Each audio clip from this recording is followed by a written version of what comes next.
छोड़ दें। मैं एक सिंपल सी बात बताता हूँ, शुरू में मंशियात इस्तेमाल करवाने वाले आपको बड़े बड़े ख्वाब दिखाएंगे।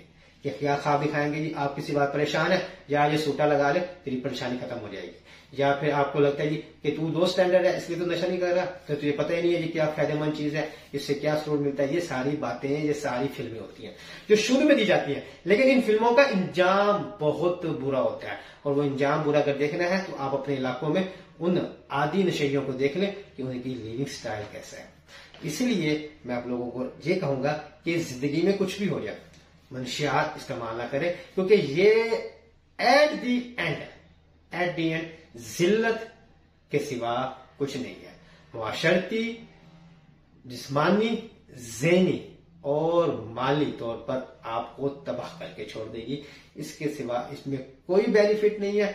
वक्ती तौर पर कुछ अगर थोड़ा बहुत फायदा मिल भी रहा है, लेकिन वो फायदा एट दी एंड आपको तबाही की तरफ ही ले जाएगा।